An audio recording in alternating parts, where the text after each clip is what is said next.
मैं ओंकार हूं।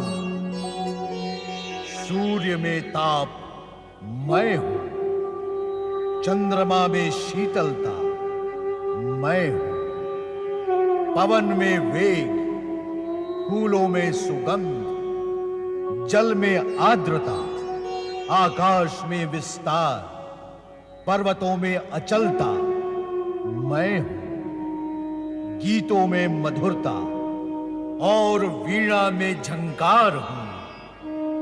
मैं ओंकार हूं। भस्मासुर के दरबार में असुरगण उसकी जय जयकार कर रहे हैं, पर नारद भागते हुए शिव के पास आकर भस्मासुर के अत्याचारों की कथा सुनाते हैं। क्रोधित शिव भस्मासुर को पुकारते हैं।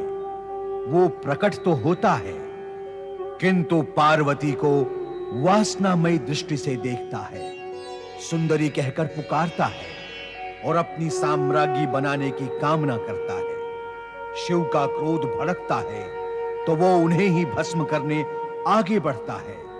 शिव कैलाश छोड़कर भागते हैं। नारद वैकुंठ लोक में जाकर विष्णु से भस्मासुर का उपाय करने के लिए कहते हैं। भागते हुए शिव को पार्वती रोककर स्वयं भस्मासुर को भस्म करने की इच्छा प्रकट करती है। परमपिता, श्री हरि विष्णु को आपसे श्रेष्ठ और महान मानने का क्या यह अर्थ नहीं हुआ कि आपका स्तर, पद, प्रतिष्ठा उनसे नीचे है, कम है, तुच्छ है? यही हुआ, निश्चित रूप से यही अर्थ हुआ। और परमपिता, मुझे सूचित किए बिना ही इंद्र और सची श्री हरि विष्णु को उनकी महानता का विश्वास दिलाने गए हैं। तो ये दोनों विष्णु जी को श्रेष्ठ मानते हैं? हाँ माता, उन्होंने तो सभी देवगण के सामने कहा कि विष्णु जी की नाभि कमल से ही ब्रह्मा जी की उत्पत्ति हुई है। ब्रह्मदेव, आप मौन क्यों हैं? कुछ कहते क्यों नहीं? किससे कहूं? तुमसे अथवा देवगुरु बृहस्पति से? विवाद की जड़ बृहस्पति ही लाए हैं, इन्हीं से कहें जो कहना है। सुनो बृहस्पति, तुम्हारे पिता में होने के नाते हम तुम्हें एक अत्यंत गूढ़ और ज्ञान की बात बतलाते हैं। ये वर्तमान में तो तुम्हारा हित करेगी ही, भविष्य में भी तुम्हें लाभ पहुंचाएगी। लेकिन ऐसा तब होगा जब तुम इस ज्ञान को गुणोगे, अर्थात उसे व्यवहार व आचरण में लाओगे। मात्र सुना और कहा हुआ ज्ञान लाभ नहीं पहुंचाता, लाभ तो उसे जीवन में उतारने से ही होता है। आप आज्ञा करें परमपिता, मैं उसे अवश्य ही आत्मसात करूंगा। इस ज्ञान का प्रथम अंश यह है कि ज्ञानी सदा जोड़ने का कार्य करते हैं, तोड़ने का नहीं। और जो तोड़ने का कार्य करते हैं वे ज्ञानी होते ही नहीं, अज्ञानी होते हैं। और उस ज्ञान का शेष अंश? 100 ज्ञानी क्या सोच और कह रहे हैं, ज्ञानी कभी इस पर ध्यान नहीं देता। यदि देगा तो वो भी अज्ञानियों की श्रेणी में आ जाएगा। इसलिए ज्ञानी केवल एक ज्ञानी के विचार पर विचार करता है। तुम भी ऐसा करोगे तो तुम्हारे स्वास्थ्य के हित में होगा। यहां आकर मुझे लाभ ही हुआ है परमपिता, और भविष्य में भी तुम्हें लाभ ही होगा। जाने से पूर्व एक सत्य और सुनते जाओ। भगवान शिव की आज्ञा और इच्छा से ही हम दोनों प्रकट हुए थे। हम दोनों में तुच्छ और महान होने का कोई प्रश्न ही नहीं है। और अब तुम इस विवाद को यहीं समाप्त कर दो। स्वामी, विवाद आपने उठाया ही नहीं तो समाप्त आप कैसे करवा सकते हैं? जिन्होंने इस विवाद को प्रश्रय दिया है उन्हें शिक्षा तो मिलनी ही चाहिए। आपके विरुद्ध होने वाले प्रचार को मैं सहन नहीं कर सकती। यदि आपने इस विषय में कुछ नहीं किया तो मैं स्वयं ही सक्रिय हो जाऊंगी। देवी, हमने जो गुरु ज्ञान अभी अभी देवगुरु बृहस्पति को दिया है उसकी आवश्यकता तुम्हें भी है। अधिक क्या कहें, यदि तुम नहीं मानोगी तो देवगण में विवाद और चिंता बढ़ जाएगी। एक चिंता मिटती नहीं और दूसरी जन्म ले लेती है। हम देवताओं के साथ ही ऐसा क्यों होता है? वर्तमान चिंता तो अकारण ही उत्पन्न हुई है। अकारण ही देवराज इंद्र और देवगुरु बृहस्पति दो विभिन्न दलों में विभक्त हो गए हैं। देवगुरु ब्रह्मा जी को महान बता रहे हैं और देवराज श्री हरि विष्णु को। ये विवाद बढ़ता ही जा रहा है। विवाद के बढ़ने से अहित तो हम देवताओं का ही होगा। एक हमारे अधिपति हैं और दूसरे गुरु। इस समय तो विचारणी और चिंताजनक ये है कि यदि असुरों को ये ज्ञान हो गया कि देवगण दो दलों में बट गए हैं, तो वे इस स्थिति का अवश्य लाभ उठाएंगे। इस विवाद की विडंबना है कि दोनों ही ये समझते हैं कि हम उनके साथ हैं, जबकि हम इस विवाद में किसी के भी पक्षधर नहीं हैं। हमारे लिए तो दोनों ही समान हैं। फिर भी इस विवाद का शीघ्र ही अंत होना चाहिए और इस कार्य में देवऋषि नारद ही हमारी सहायता कर सकते हैं। नारायण नारायण नारायण श्रीमन नारायण नारायण नारायण नारायण नारायण नारायण। अरे अरे अरे अरे, मुख मुद्रा से तो आप सभी देवगण चिंतित दिखाई दे रहे हैं। यदि आप चिंतित हैं तो उसका कारण भी अवश्य होगा, और फिर नारद से चिंता का कारण छिपाने का कोई कारण नहीं। बताओ।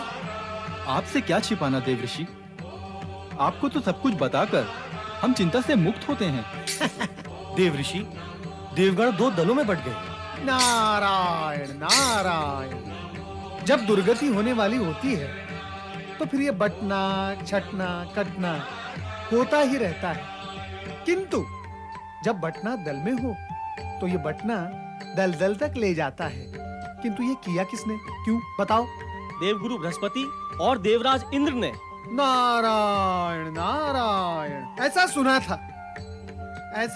था कि एक समय ऐसा आएगा जब रक्षक ही भक्षक बन जाएंगे, अर्थात वो समय आ गया। यहाँ रक्षक भक्षक बनना प्रारंभ हो गए, किंतु उन्होंने ऐसा क्यों किया, बताओ।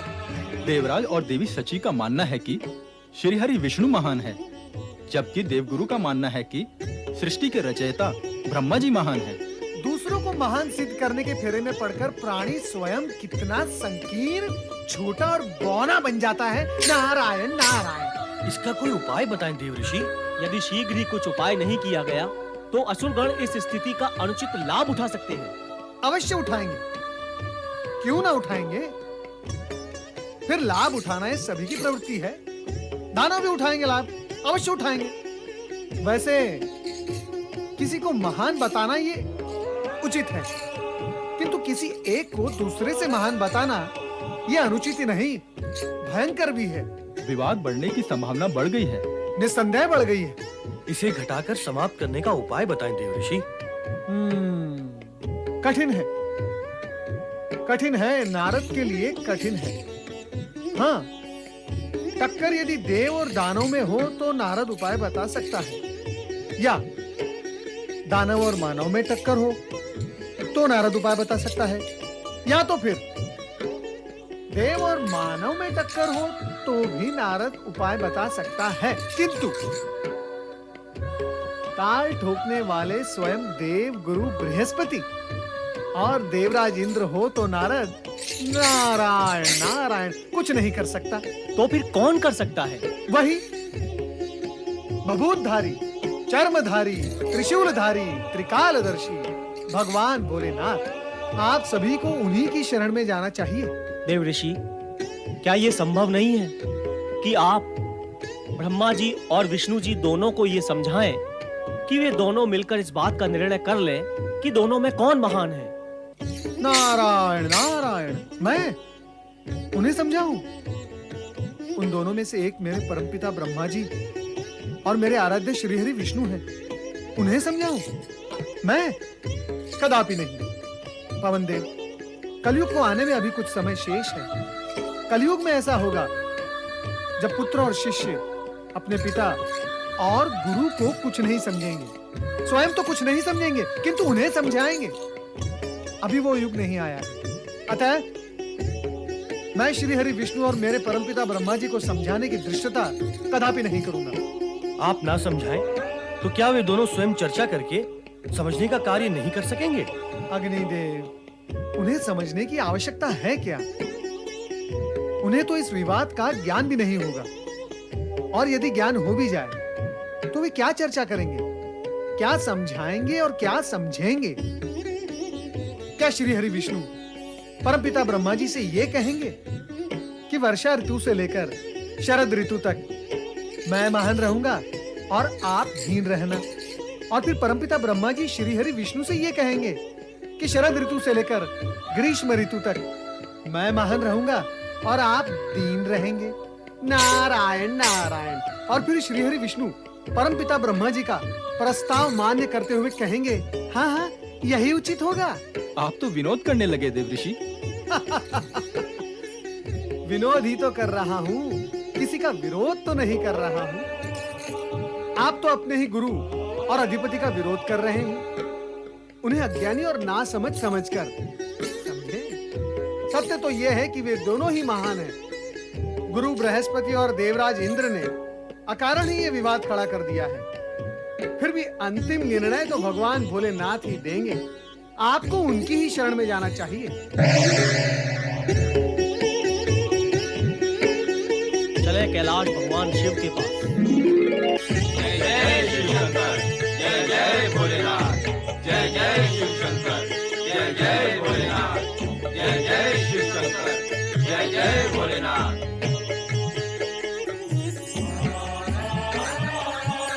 नंदी महाराज, कहाँ है भगवान शिव शंकर? माता पार्वती भी कहीं दिखाई नहीं दे रही। माता पार्वती तो गणेश और कार्तिकेय के पास गई हैं। और भगवान शिव? वे कहाँ गए हैं ये हम भी नहीं जानते। हम स्वयं उन्हीं की प्रतीक्षा कर रहे हैं। हमें तो उनसे आवश्यक निवेदन करना था। कहें तो वरुण देव, क्या निवेदन करना था? नहीं नंदी महाराज, यह तो हम भगवान भोलेनाथ के अतिरिक्त अन्य किसी को नहीं बता सकते। किंतु स्वर्ग लोक से सदा देवराज इंद्र अथवा देवगुरु बृहस्पति ही निवेदन करने आते हैं। वे आज क्यों नहीं आए? वे अन्यत्र किसी अन्य कार्य में व्यस्त हैं। यदि आप हमें कुछ बताना नहीं चाहते तो ना सही, हमारी भांति मौन रहकर भगवान भोलेनाथ की प्रतीक्षा करें, अन्य कोई उपाय नहीं। देवगण कैलाश से प्रस्थान तो कर गए, किंतु उनकी चिंता तथा उद्विग्नता समाप्त नहीं हुई। यद्यपि महानता के विषय को लेकर चिंतित तथा उद्विग्न स्वयं श्री हरि विष्णु एवं ब्रह्मा जी भी थे, किंतु समस्या का समाधान किसी के पास नहीं था। इसी विषय को लेकर नंदी तथा शिवगण अभी तक व्यग्रता से त्रिकालदर्शी भोलेनाथ की प्रतीक्षा कर रहे थे कि वे कैलाश पर प्रकट हों और उनका मार्गदर्शन करें। नारायण नारायण। राम देव ऋषि। कल्याण भो। नंदी महाराज, अब आपकी प्रतीक्षा की घड़ी समाप्त हो रही है। देव ऋषि, आपको कैसे ज्ञात हुआ कि हम भगवान भोलेनाथ की प्रतीक्षा कर रहे हैं?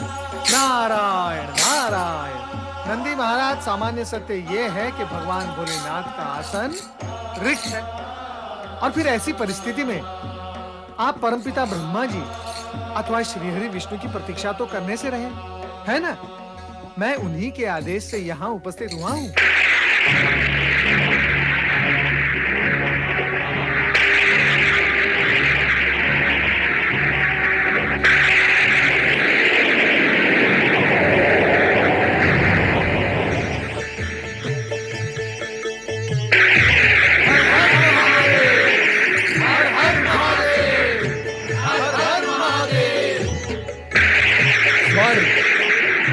ब्रह्मलोक और वैकुंठ लोक का वातावरण किसने दूषित किया है नारद? ये हम भली भांति जानते हैं। इसमें देवगुरु, देवराज और देवगण का ही प्रमुख हाथ है। वे ही दोषी हैं। भगवान, इस विषय में मुझे तनिक भनक अवश्य मिली थी, किंतु इस विषय में मैं इससे अधिक कुछ नहीं जानता। नारद, जब तुम्हें ब्रह्मा विष्णु के महानता के विवाद के विषय में ज्ञात हो ही गया था, तो तुम्हें तुरंत उनके पास जाकर उन्हें इस विषय से अवगत कराना चाहिए था। किंतु तुमने इस विषय में कोई रुचि नहीं ली, क्योंकि तुम प्रतीक्षा करते रहे कि विवाद तूल पकड़े, विषय गंभीर हो जाए तो तुम्हें भी अपनी नारद लीला प्रकट करने का अवसर मिले। अपनी लीला प्रकट करने के प्रलोभन में तुम मौन रहे। नहीं भोलेनाथ, नहीं, ऐसा कदापि नहीं है। मैं सर्वथा निर्दोष हूँ भोलेनाथ। लीला दिखाने का विचार अथवा उद्देश्य मेरा कदापि नहीं था। कृपया आप मुझे अपने कोप का भाजन न बनाए भोलेनाथ। हाँ, मैंने देवगण को इतना अवश्य कहा था भोलेनाथ कि इस विवाद को केवल भगवान भोलेनाथ ही सुलझा सकते हैं, और ये सत्य भी है भोलेनाथ। इसी उद्देश्य को लेकर मैं आपके पास आया भी था यहाँ। आए थे, किंतु अधीर होकर बिना प्रतीक्षा किए चले भी गए। क्या अब उनमें इतना भी धैर्य नहीं रहा कि हमारे लौटने तक हमारी प्रतीक्षा करते? हम इस विवाद का इसी समय अंत कर देंगे। देवगुरु बृहस्पति, देवराज इंद्र, शची और देवगण सभी कैलाश पर तुरंत उपस्थित हों।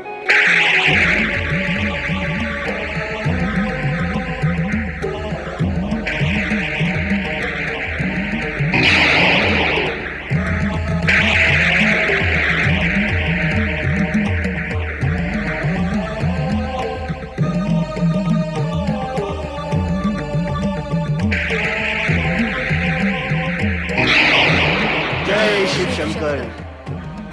देवगुरु बृहस्पति और देवराज इंद्र, आप हमें बताएं कि आप किसे महान मानते हैं? आप ही को महान मानते हैं परमेश्वर। हाँ भोलेनाथ, आपसे बढ़कर महान अन्य कौन है? आप दोनों जानते हैं कि हम किसकी महानता के विषय में पूछ रहे हैं, फिर भी आप उल्टी दिशा में जा रहे हैं। हमें स्पष्ट उत्तर दें कि ब्रह्मा जी और विष्णु जी में कौन महान है?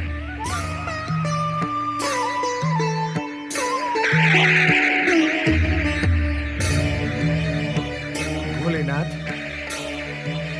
देवगुरु बृहस्पति और देवराज इंद्र आपका ये क्रोध देखकर मानसिक रूप से असंतुलित हो गए हैं। वो अपने मन की बात कहने का साहस नहीं जुटा पा रहे हैं। कृपया आप उन्हें क्षमा कर दें और अपना ये क्रोध शांत करें भोलेनाथ, शांत करें। हमारे शांत हो जाने से यह विवाद समाप्त नहीं होगा नारद। यदि ये दोनों कुछ भी कहने की स्थिति में नहीं है, तो हम ब्रह्मा जी और विष्णु जी को कैलाश पर आमंत्रित करके इस विवाद को जड़ सहित मिटा देंगे।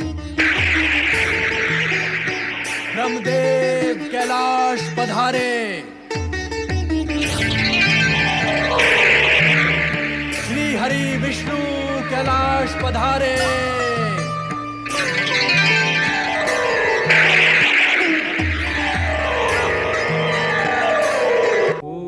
मैं ओंकार हूं, सूर्य में ताप मैं हूं, चंद्रमा में शीतलता मैं हूं, पवन में वेग, फूलों में सुगंध, जल में आर्द्रता, आकाश में विस्तार, पर्वतों में अचलता मैं हूं, गीतों में मधुरता और वीणा में झंकार हूं। मैं ओंकार हूं। पर शिव रोकते हैं कि ऐसा करने पर उनके वरदान का क्या महत्व रह जाएगा। शिव की सहायता के लिए विष्णु मोहिनी रूप धारण करके भस्मासुर के द्वारा ही उसे भस्म करवा देते हैं। एक समय नारद आकाश मार्ग से जा रहे थे तो गिरनार में भगवान भावनाथ के भजन सुनकर वहां आते हैं तथा भक्तों के आग्रह पर भगवान भावनाथ की कथा सुनाते हुए वैकुंठ में इंद्र व शची के द्वारा ब्रह्मा व विष्णु में विष्णु को महान बताने का वृतांत सुनाते हैं। देवराज इंद्र तथा देवी शची द्वारा प्रारंभ किए गए विवाद ने देवी लक्ष्मी को उत्तेजित कर दिया। विवाद के मर्म को जानने के लिए गुरु बृहस्पति ने परमपिता ब्रह्मा से भेंट की। बृहस्पति ने अपने तर्क प्रस्तुत करते हुए ब्रह्मदेव से कहा,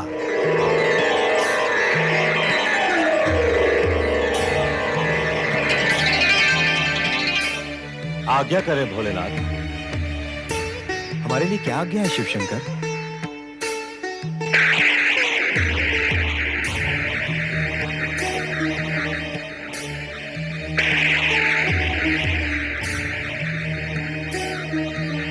आप दोनों भी हमारे समान सर्वज्ञ हैं। अतः ये अवश्य जानते होंगे कि हमने आपको यहाँ किस लिए बुलाया है। हम आपके शब्दों में सुनना चाहते हैं कि आप दोनों में महान कौन है। आप हम दोनों से महान है शिवशंकर। ऐसा प्रतीत होता है कि आप दोनों इस विवाद का अंत नहीं चाहते। विवाद आप दोनों को लेकर उठा है, इसका अंत भी आप दोनों को ही करना होगा।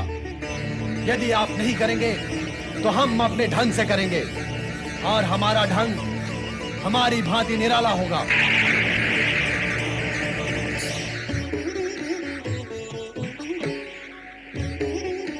ब्रह्मदेव, जब देवगुरु बृहस्पति ने आपसे कहा कि आप महान हैं, तो आपने उन्हें क्या उत्तर दिया? ऐसी बात का क्या उत्तर देता मैं? अभी अभी आपने हमें क्या उत्तर दिया? जब हमने आपसे पूछा कि आप दोनों में महान कौन है, तो आपने प्रश्न की दिशा को बदल दिया और हमें महान बताया। अर्थात जो भी आपके सामने होगा आप उसे महान बताएंगे। देवगुरु के प्रश्न के समय यदि श्री हरि विष्णु आपके सम्मुख होते तो आप संभवतः इन्हें महान बताते। ये आपके सम्मुख नहीं थे तो आप देवगुरु से ये नहीं कह सके कि महान आप नहीं, श्री हरि विष्णु हैं। मौन रहने से अथवा स्वयं को महान मान लेने से विवाद, विपदा, समस्या, कष्ट, इन सब की खेती तुरंत खड़ी हो जाती है। अपने अतिरिक्त अन्य किसी को महान मान लेने से सद्भावना, सदाशयता, प्रेम, करुणा और परहित की भावना के झरने फूट कर बहने लगते हैं। जग कल्याण और जग शांति के लिए यही अपेक्षित भी है। यदि आप उस समय देवगुरु बृहस्पति के सम्मुख श्री हरि विष्णु को महान मान लेते तो यह विवाद वहीं समाप्त हो जाता। किंतु अब यह विवाद तो यात्रा करता हुआ यहां कैलाश तक आ पहुंचा है।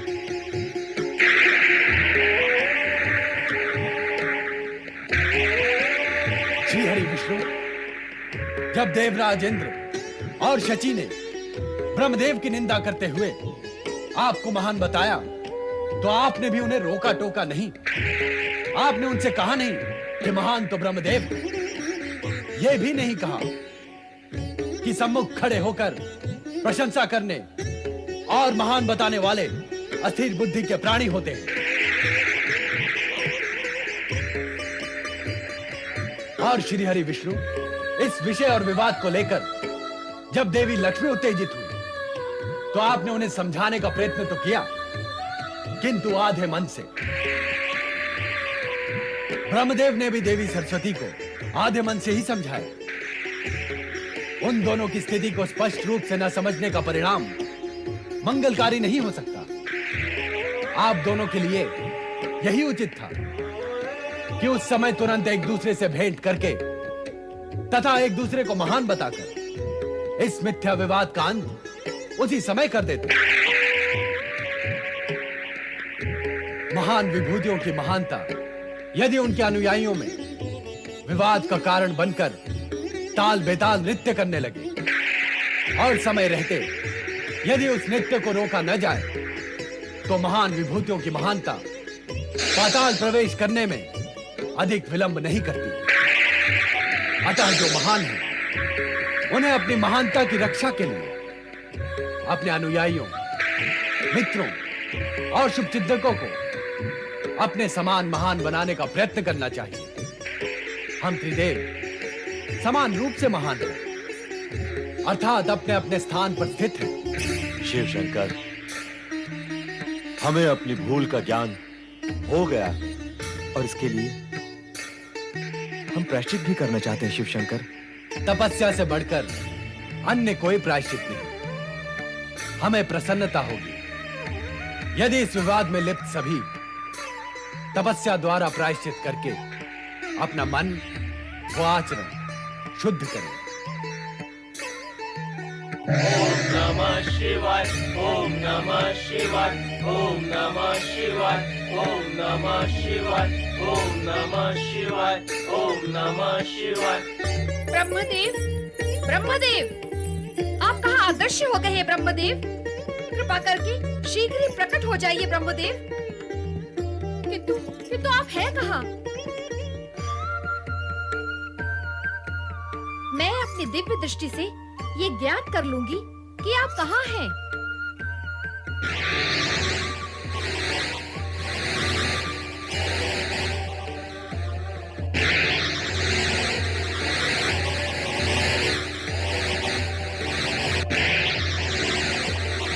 हाँ, ये क्या हुआ? मेरी दिव्य दृष्टि को ये क्या हुआ? ये रुद्ध कैसे हो गई? मुझे इससे कुछ दिखाई नहीं दे रहा। तो फिर कैसे ज्ञात होगा कि ब्रह्मदेव कहाँ गए हैं? हो सकता है कि वे श्री हरि विष्णु के पास गए हों और वहाँ उनसे उग्र विवाद हो गया हो। तो फिर मुझे तुरंत वहाँ पहुँचना चाहिए। श्री हरि कहाँ है? ये ज्ञात नहीं। आज मेरी दिव्य दृष्टि क्यों अवरुद्ध है, ये भी ज्ञात नहीं। लगता है ये कार्य ब्रह्मा जी का ही होगा। उन्होंने मेरे स्वामी को बुलाकर उनके सम्मुख अपनी महानता का बखान किया होगा। लगता है ऐसे में मुझे तुरंत ब्रह्मलोक पहुंचना होगा।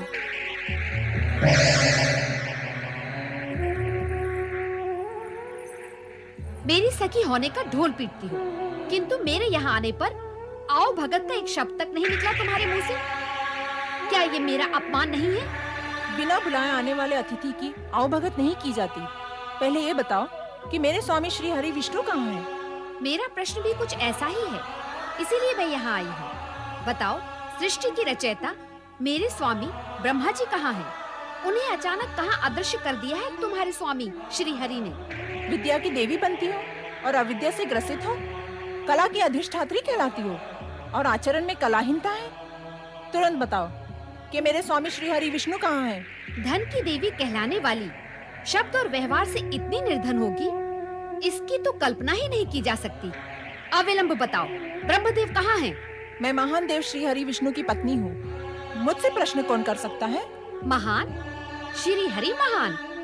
ये भ्रम कब हुआ कि श्री हरि महान है? ब्रह्मदेव ही महान है। ब्रह्मदेव और श्री हरि से महान? कोई सुनेगा तो उपहास करेगा। उपहास करे, किंतु ब्रह्मदेव श्री हरि से महान है। नहीं, दोनों में श्री हरि महान है। मैं कहती हूँ ब्रह्मदेव महान है। और मैं कहती हूँ कि श्री हरि विष्णु महान है। नहीं है। हैं। नहीं है। हैं। नहीं, नहीं, नहीं। देवियों, क्या इस प्रकार का संवाद और विवाद आपको शोभा देता है? आप दोनों तुरंत कैलाश पर आए।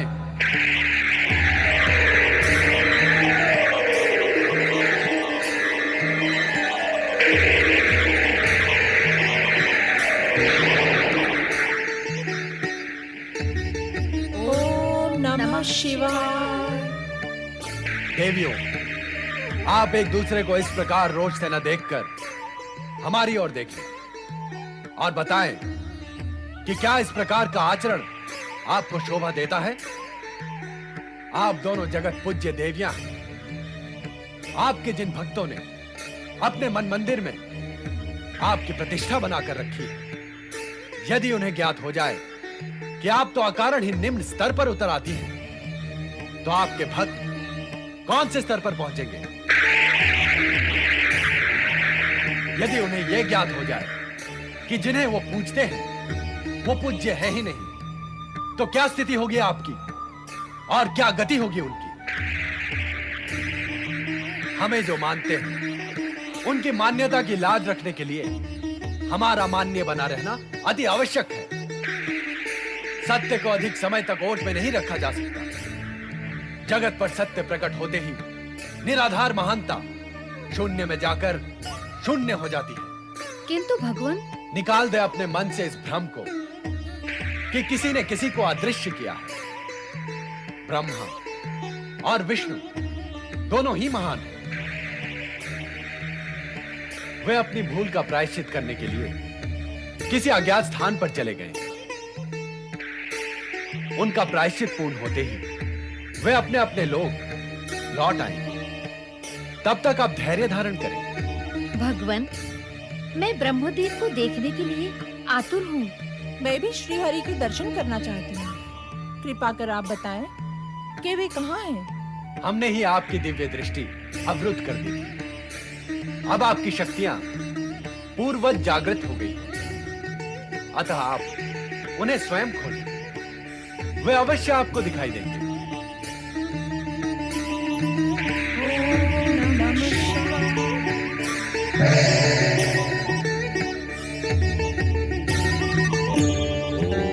नमः शिवाय। ओम नमः शिवाय। ओम नमः शिवाय। ओम नमः शिवाय। ओम नमः शिवाय।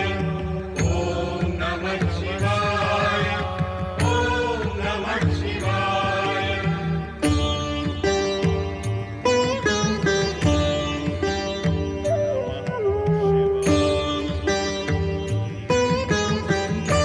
ओम नमः शिवाय। ओम नमः शिवाय। ओम नमः शिवाय। ओम नमः शिवाय। ओम नमः शिवाय। ओम नमः शिवाय। ओम नमः शिवाय। नमः शिवाय। माता पार्वती की कुमार स्वामी कार्तिकेय की श्री गजानन गणेश की भगवान भोलेनाथ की प्रणाम पिता श्रेष्ठ।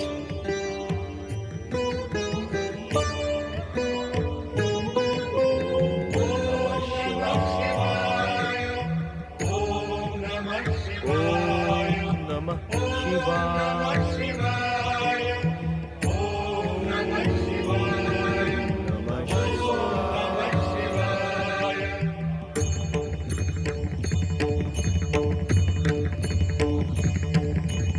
ओम नमः शिवाय। ओम नमः शिवाय। ओम नमः शिवाय। ओम नमः शिवाय। ओम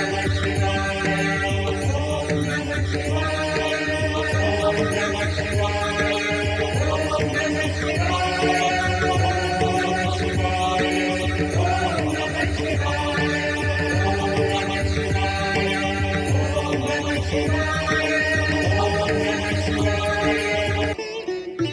माता, पिताश्री ने हमारे प्रणाम का कोई उत्तर नहीं दिया और अचानक ही अदृश्य हो गए। इसका क्या अर्थ है माता? माता, ऐसा आज तक नहीं हुआ कि पिता महादेव ने हमारे प्रणाम का उत्तर न दिया हो।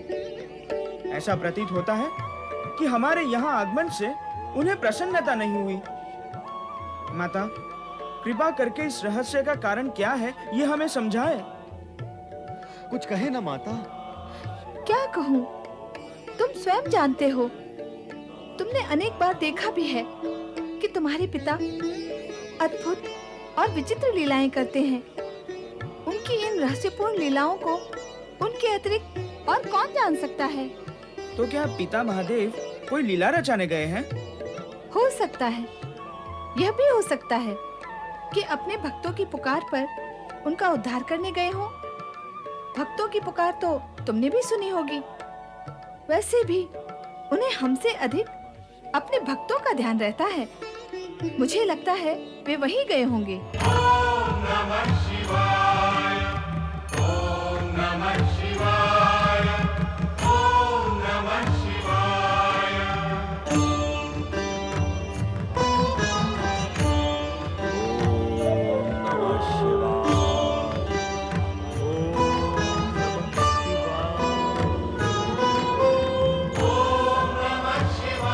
शिव आराधकों, हम आप सभी की एक निष्ठ आराधना से प्रसन्न हैं। मांगो, क्या वरदान मांगते हो? आशुतोष शिव शंकर, प्रणाम। अनजाने ही महानता के भ्रम में पड़कर मैंने अहंकार को प्रश्रय दिया और अकारण विवाद उत्पन्न किया, किंतु आपने अल्प प्रायश्चित से प्रसन्न होकर अपनी महानता का परिचय दिया है। प्रसन्न है, इसीलिए वरदान देने के लिए यहाँ है। वरदान मांगो। प्रभु, इस सृष्टि की रचना मैंने आपके आदेश से ही की है। इस जगत का एक और नाम भव भी है। अतः मेरी आपसे प्रार्थना है कि आप इस भव के भीतर समाहित होकर भवनाथ के रूप में उत्पन्न हो। आपके आदेश से मैं जगत का पालक बना हूं भोलेनाथ। मैं चाहता हूं कि आप मेरे द्वारा पालित इस जगत में समाहित होकर भवनाथ के रूप में प्रकट हो। हम आप सभी की तपस्या से प्रसन्न हो।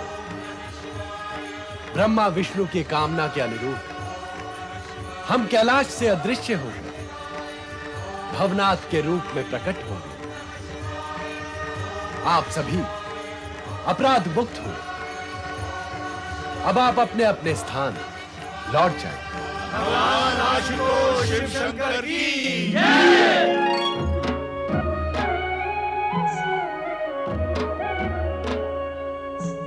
देवी, हमें अपनी दिव्य दृष्टि का प्रयोग करके देखना चाहिए कि ये दोनों कहीं कैलाश तो नहीं पहुंच गए।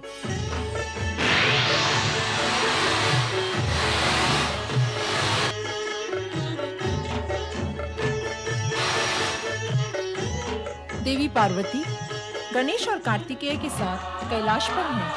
हमें तुरंत वहां पहुंचकर उनसे सहायता लेनी चाहिए। तुम सत्य कह रही हो, हमें ऐसा ही करना चाहिए। कारण भी तो होना चाहिए। भोलेनाथ एकाएक किसी को सूचित किए बिना अदृश्य हो गए। कहाँ गए, क्यों गए, किसी को कुछ ज्ञात नहीं। शांत हो जाए माता, वे जहाँ भी गए होंगे लौटकर तो यहीं आएंगे। माता, आप ही ने तो कहा है कि पिताश्री अपने भक्तों की पुकार सुनकर गए तो उन्हें संतुष्ट करके लौट आएंगे। माता, वे कैलाश से अधिक समय तो दूर नहीं रह सकते। नमस्कार देवी पार्वती। देवी पार्वती को नमस्कार। माता लक्ष्मी को प्रणाम। माता सरस्वती को प्रणाम। देवी पार्वती, हम यहाँ आपसे सहायता लेने आई हैं। भगवान शिव की आज्ञा के अनुसार हम दोनों ने अपने स्वामियों को संपूर्ण सृष्टि में ढूंढा, परंतु वे हमें कहीं दिखाई नहीं दिए। कृपा कर आप उनके विषय में हमें बताएं। आप दोनों देख रही हैं ना कि भगवान भोलेनाथ यहाँ नहीं है। हाँ, ब्रह्मा विष्णु और उनके अनुयायियों के कारण ही वे यहाँ से अदृश्य हुए हैं। यदि कुछ ही समय में मेरे स्वामी कैलाश पर प्रकट नहीं हुए तो मेरा कोप ब्रह्मा विष्णु पर बरसेगा और फिर परिणाम क्या होगा, इसकी कल्पना तुम स्वयं कर सकती हो। भगवान शिव हमारी उपेक्षा करके कैलाश से अदृश्य हो चुके हैं और ये सब ब्रह्मा जी व विष्णु जी के कारण ही हुआ है। इसलिए हम सभी बहुत ही आहत, असंतुष्ट व क्षुब्ध हैं। देवियों, आप दोनों हमारे लिए माता के समान हो। हम नहीं चाहते कि आपको किसी प्रकार का कष्ट हो। इसलिए आप तुरंत ब्रह्मा जी व विष्णु जी को संदेश पहुंचाएं कि वे पिता श्री शिव शंकर को कैलाश पर प्रकट होने के लिए प्रेरित करें। हम तो उन्हें ही ढूंढते हुए यहाँ आई हैं। भला हम उन्हें संदेश कैसे पहुंचाएं? तुम उन्हें ढूंढ रही हो और वे दोनों अपने अपने लोक तक पहुँच चुके हैं। उन्हें अब अन्यत्र कहीं ढूंढने की आवश्यकता नहीं है। नमस्कार। मैं ओंकार हूं। मुझे ना तो किसी से घृणा है, ना किसी से प्रेम है। मैं ना तो किसी पर दया करता हूं, ना ही किसी को कष्ट देता हूं। मेरे लिए ना कोई छोटा है ना बड़ा। मेरे लिए तो सब समान है। मैं सभी के लिए एक रूप, एक प्रकार हूं। मैं ओंकार हूं। कैलाश पर शिवजी नारद पर क्रोधित होते हैं। इस कारण को लेकर कि ब्रह्मा और विष्णु के महान होने के विवाद को समाप्त क्यों नहीं किया गया। इंद्र, शची, देवगुरु विष्णु ब्रह्मा सभी का आवाहन कर शिव सभी को प्रताड़ित करते हैं। उधर ब्रह्मलोक में सरस्वती व वैकुंठ लोक में लक्ष्मी चिंतित है। सरस्वती लक्ष्मी के पास आती हैं और दोनों में ब्रह्मा विष्णु की महानता को लेकर विवाद होने लगता है। शिव दोनों को कैलाश पर बुलाकर प्रताड़ित करते हैं। विवाद के दोष से मुक्त होने के लिए ब्रह्मा, विष्णु, इंद्र। नारायण। प्रणाम श्री हरि। श्री हरि, क्या मुझसे कोई भूल हो गई है? वैकुंठ में मेरे प्रवेश करते ही आपके सुंदर होठों पर सुंदर मुस्कुराहट भी प्रवेश किया करती है, किंतु आज ऐसा नहीं हुआ। कारण? नारद, तुम तो जानते ही हो कि हमने अपनी भूल का प्रायश्चित करके, तब आराधना करके भगवान शिव से वरदान तो प्राप्त कर ही लिया है, परंतु समस्या अब भी हल नहीं हुई। नारायण नारायण। मैं तो केवल इतना जानता हूँ श्री हरि कि आपके भंडार में फल अधिक है और समस्याएं कम। तो फिर आप पूरी बात सुना करो नारद। कहें प्रभु, अब भगवान भोलेनाथ के अचानक कैलाश से अंतर्धान होने से माता पार्वती हम सभी से रुष्ट है। श्री गणेश और कार्तिकेय भी रुष्ट है। अब उनके रोष को कैसे शांत किया जाए, हम यही विचार कर रहे हैं। स्वामी, प्रभु, आप तुरंत कैलाश पहुंच जाएं, अविलंब, अन्यथा देवी पार्वती का क्रोध रौद्र रूप धारण करेगा और अनर्थ हो जाएगा।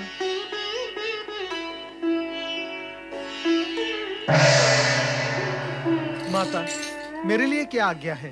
नारद, ऐसे समय में तुम्हें भी अपने प्रभु के साथ ही होना चाहिए। ब्रह्मदेव, हम देवी पार्वती की उग्रता और गणेश व कार्तिकेय का रोष अपनी दिव्य दृष्टि से देख चुके हैं देवी, परंतु हम स्वयं नहीं जानते कि भवनाथ का रूप धारण करने के लिए भगवान शिव कहाँ दृश्य हुए हैं। ऐसे में हम देवी पार्वती को क्या उत्तर देंगे? हम तो स्वयं दुविधा में हैं। तो फिर क्या किया जाए? यद्यपि पार्वती हमारी सखी है, किंतु इससे पूर्व हमने कभी ऐसे उग्र रूप में नहीं देखा। पति के प्रति चिंता व आशंका पत्नी को उग्र बना देती है। उस उग्रता को शांत करने के लिए आप तुरंत ही कैलाश पर पहुंचे स्वामी, अन्यथा परिणाम भयानक हो सकता है।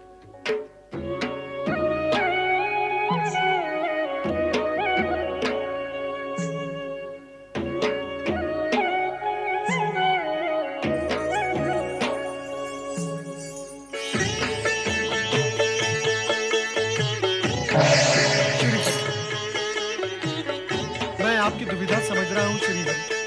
यहाँ का तो समूचा वातावरण ही दुविधापूर्ण, आतंकित और भयावह है।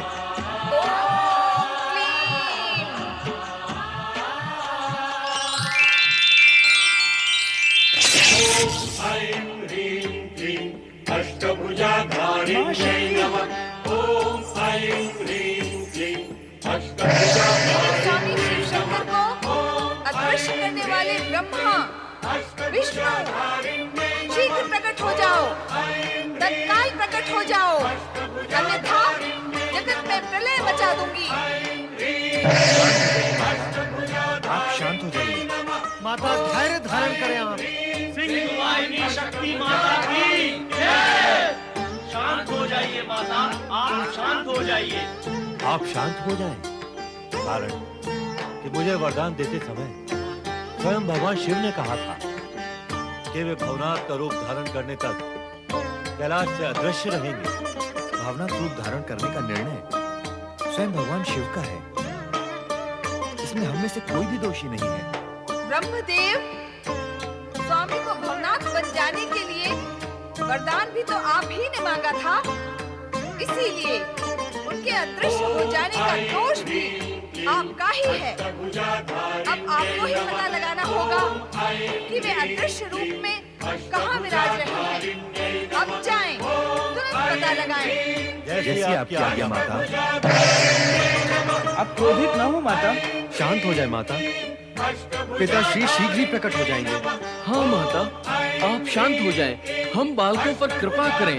जगदम्बे, आप अपने मूल रूप में लौट आए माता।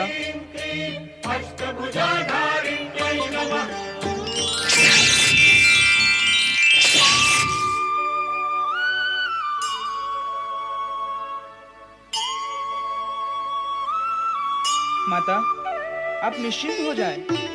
मैं और भ्राता कार्तिकेय अपनी दिव्य शक्ति का प्रयोग कर शीघ्र ही पिता महादेव को ढूंढ निकालेंगे। हाँ माता, हम उन्हें शीघ्र ही कैलाश ले आएंगे। प्रणाम माता।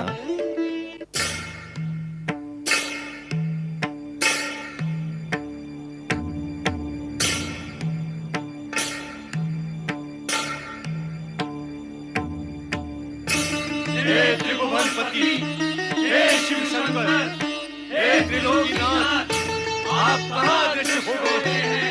हर हर महादेव। आप कहाँ हैं भोलेनाथ? प्रकट होकर हमें दर्शन दे महेश्वर। हे भोलेनाथ, हे शिव शंकर, हे त्रिकालदर्शी, भक्त वत्सल देवेश्वर, अपने भक्तों की पुकार सुने प्रभु, अपने भक्तों की पुकार सुने। आप कहाँ छुपे हैं महादेव? हम आपको कहाँ ढूंढे देवादिदेव? आप जहाँ भी हो, अपने भक्तों को दर्शन दो भोलेनाथ। दर्शन दो भगवान भोलेनाथ, दर्शन दो। पिता देवादिदेव, महादेव, कहाँ हैं आप? जगत के कण कण में व्याप्त हैं आप, फिर भी हम आपको देख नहीं पा रहे। आप कहाँ अदृश्य हो गए? नारायण नारायण, तो आप भी मेरी ही भांति भगवान भोलेनाथ को खोज रहे हैं। ऐसा प्रतीत होता है नारद कि भगवान शिव को ढूंढने वालों की संख्या बढ़ रही है। अब हम उन तक अवश्य ही पहुंच सकेंगे। किंतु परमपिता, हमें भगवान भोलेनाथ तक पहुंचने वाले मार्ग का ज्ञान नहीं है। नारद, जो महादेव निर्धन को वैभव दे सकते हैं, असंभव को संभव कर सकते हैं, वो मार्ग के अज्ञानियों को ज्ञान का मार्ग भी अवश्य देंगे। श्री हरि का कहना उचित ही है नारद। जिन भगवान शिव ने प्रश्न और शंकाओं को जन्म दिया है, वे ही समाधान और उत्तर प्रकट करेंगे। उनके लिए कुछ भी असंभव नहीं, सब कुछ संभव है नारद।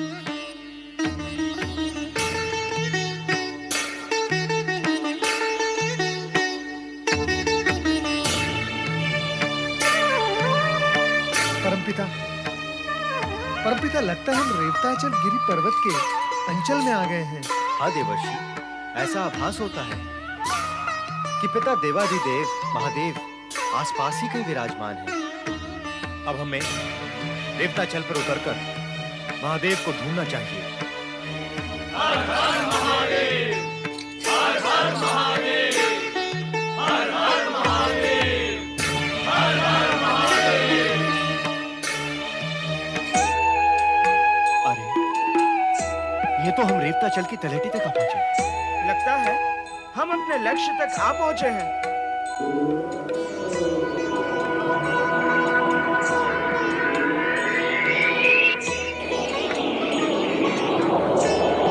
भैया कार्तिकेय, आप भी अपनी दिव्य दृष्टि से उधर देखें। वहां आपको शिवलिंग और शिवलिंग में शिव ज्योति भी दिखाई देगी।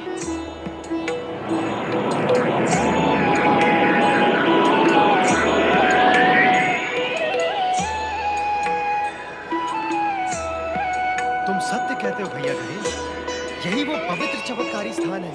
हे जगत के भाग्य विधाता, हे सबके भाग्य लिखने वाले, आप यहाँ क्यों छिपे हैं?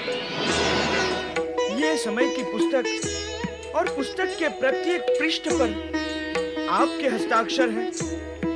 फिर भी हे प्रभु, आप प्रकट नहीं हो रहे हैं। आप दर्शन देकर हम सबकी व्याकुलता दूर करें। अब हम सबको मिलकर भगवान शिव शंकर को पुकारना होगा। दर्शन दो शिव शंकर, दर्शन दो भोलेनाथ, दर्शन दो।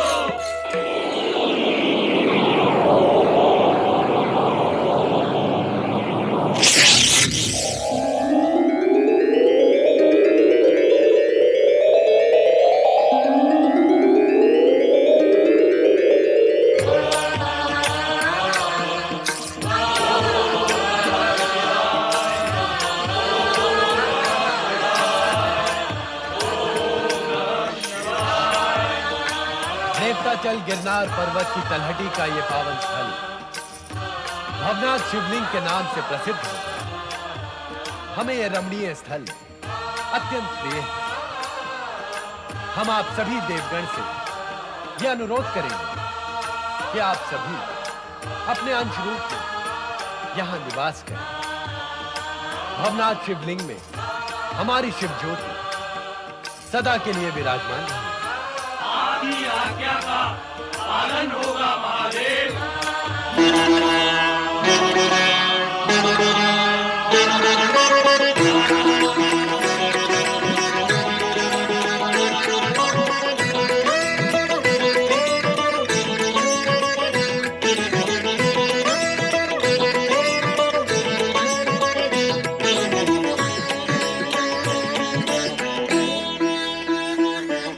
समय की पुस्तक के पृष्ठों पे हैं जिनके हस्ताक्षर, समय की पुस्तक के पृष्ठों पे हैं जिनके हस्ताक्षर, वो भवनाथ ही पार कराएं जन जन को भवसागर, वो भवनाथ ही पार कराएं जन जन को भवसागर।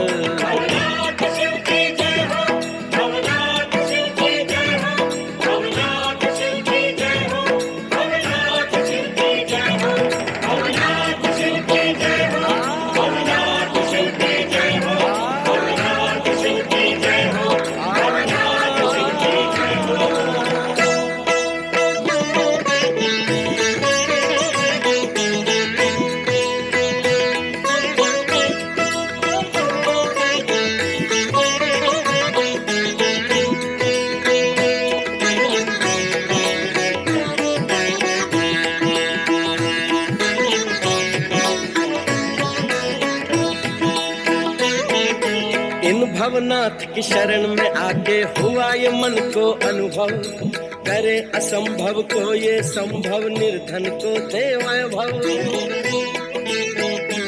ओ इन भवनाथ की शरण में आके हुआ ये मन को अनुभव, करे असंभव को ये संभव, निर्धन को दे वैभव। अज्ञानी को ज्ञान है देते ये ज्ञानी ज्ञानेश्वर, अज्ञानी को ज्ञान है देते ये ज्ञानी ज्ञानेश्वर।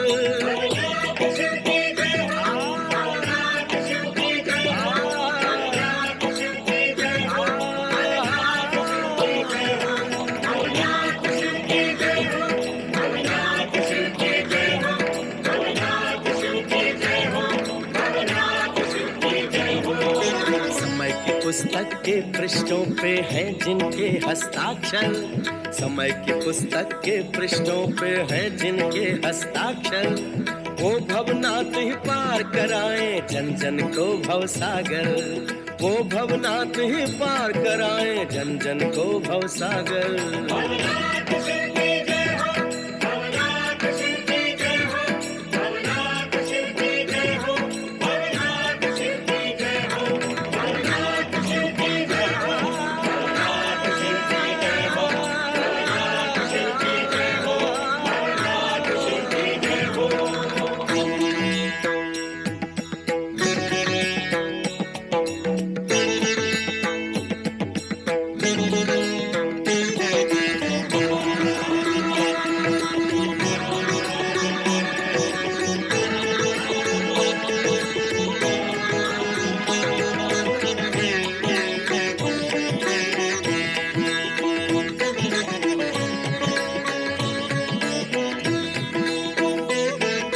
गगन है मस्तक धरा चरण है सृष्टि इनकी काया, वायु इनसे श्वास है लेती धूप है इनकी छाया। गगन है मस्तक धरा चरण है सृष्टि इनकी काया, वायु इनसे श्वास है लेती धूप है इनकी छाया। दिशाएं भुजाएं कटी है पर्वत ऋतुएं हैं वाघंबर, दिशाएं भुजाएं कटी है पर्वत ऋतुएं हैं वाघंबर।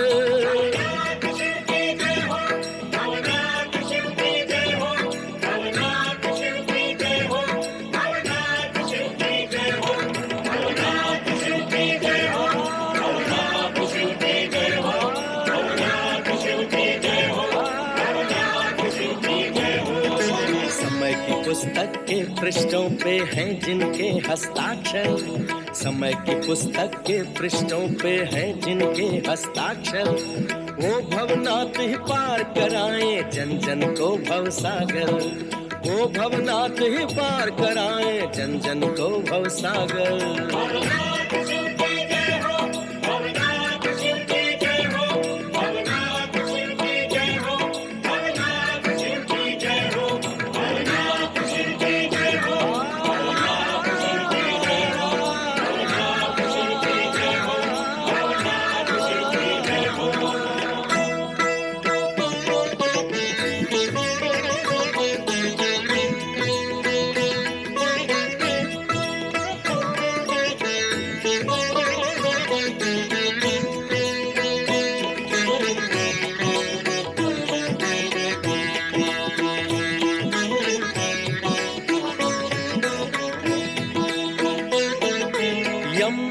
संयम है इनसे, जब तप योग है इनसे, यत्र तत्र सर्वत्र यही है मिलन वियोग है इनसे। यम नियम संयम है इनसे, जब तप योग है इनसे, यत्र तत्र सर्वत्र यही है मिलन वियोग है इनसे। शंका है समाधान यही है, प्रश्न यही है उत्तर, शंका है समाधान यही है, प्रश्न यही है उत्तर।